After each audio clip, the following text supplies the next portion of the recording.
Alrighty, welcome back to Trailmakers, and today I'm showing you a custom jet that I've been developing for a while. So here we have the XPI 41 Reaper TD, or TD standing for Technology Demonstrator, and XPI is Experimental Interceptor. So, this thing is its paint scheme is based off of the my actual favorite jet, the Su-47 Bearcoot. So yeah, it took heavy inspiration for the paint job. Only paint job wise, it took inspiration from the Bearcoot, but physically, I believe it. I definitely took some aspects from the MiG-41 and like Soviet jets overall to make this. So yeah, it's kind of like Soviet jet inspired. So functionality wise, we have of course the all the control surfaces. I wish the tail controls were a bit faster. Might also increase the angle of which they tilt. But yeah, as you can see, very nice, very smooth, not choppy. Of course, you have the main guns, and there is also air brakes. So yeah, built into this, it has air brakes, which actually slows it down quite a lot. Quite a lot, even though it doesn't cover like a whole lot of surface area, but it's just enough to slow it down like almost like maybe 60 or 80 kilometers per hour, which isn't that bad.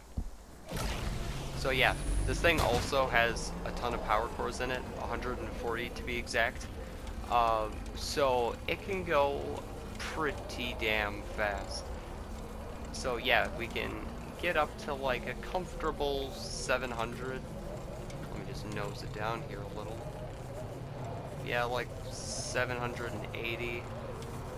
Yeah, we can get up to a nice 780. We have a little bit of maneuverability. I feel like, as far as my jets go, this definitely isn't the most maneuverable. Mainly because I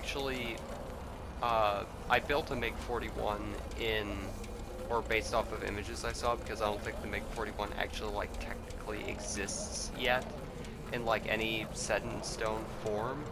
So I kind of just took from reference images when I was making my MiG-41 on a different profile, on my Xbox profile, but I don't use that one anymore. Even though it'd be much more convenient for posting things on the workshop, but it's fine. But yeah, the overall shape is inspired by that, but it is actually quite a bit longer, I'd imagine. So there's a lot more surface area for this thing to have to try and like maneuver, so the weight is also different on this thing in comparison.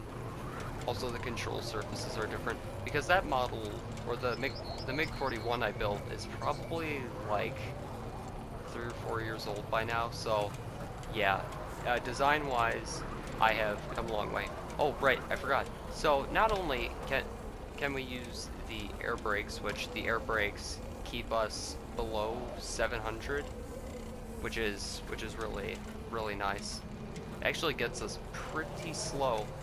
But not only can the air brakes function as a way to slow the plane down, when I do the yaw, it also uses one specific side of the air brakes on the wings to actually turn the plane a bit better. So you can do a bit more tight maneuvers when just kicking the rudder just a little bit.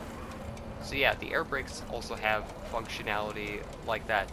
I don't really think having the air brakes there in the wings would actually be a safe sort of place to put them in the aircraft. I feel like that would have structural issues with it IRL. But this is Trailmakers, so I just put it where it looks coolest. And you know what? It looks nice there. It looks nice in my opinion. So yeah, I'll have something a bit more solid at some point. Though this build was actually going to be way different because I was originally not going to have these tail flaps function how they were. I was going to have the actual uh, vertical stabilizers or horizontal stabilizers. I don't know. Have those do the lift and or the pitch, so they would invert or go outwards based on like which which I actually built, which that would have been inspired by the SU-75, the SU-75 Checkmate, which is also another one of my favorite jets. I don't know, there's just something really nice about the Soviet and Russian era jets. They're just very, very like pleasing to look at. They look like they have a ton of power behind me, or behind me, behind them. Jesus. Oh, we actually didn't get that ring of fire, even though we flew straight through it. That's interesting. So yeah, this is pretty much like it taking aspects from like a bunch of Soviet era jets in order to make something. I feel like I might add uh, something or more control surfaces at the front, like kind of like how the SU-30 or 31 I think has it, like canards I think they're called. So yeah, I might add those, but I think that would just kind of overcomplicate the design and add a bit too much to the thing. It would make it look like it's trying to compile too many features into one, which is honestly a problem I have when building stuff. I put too many functions into something, and then it doesn't work, then I scrap it, which is a very common thing I do. I'd say when I'm building jets, I scrap about like, well, custom jets at least, I scrap about like, oh, I'd say I scrap about like a third of them.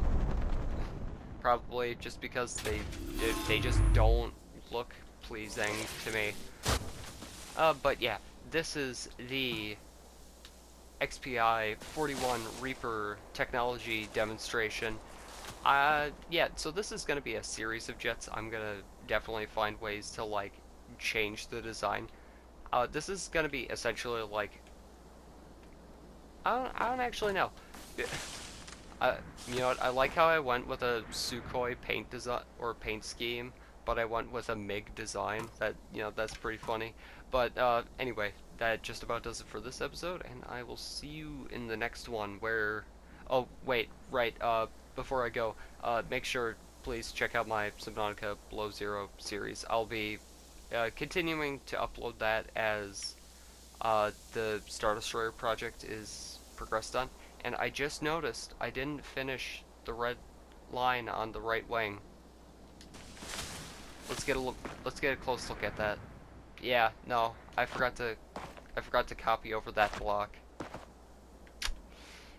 Dang it. Anyway, that'll do it for me today. So I don't really have any projects lined up as of right now. I'm kind of just working on the Star Destroyer right now. That's the that's the part that's gonna go below the half in this folder. Which, yeah, I'm not downscaling it. No way. Anyway, goodbye.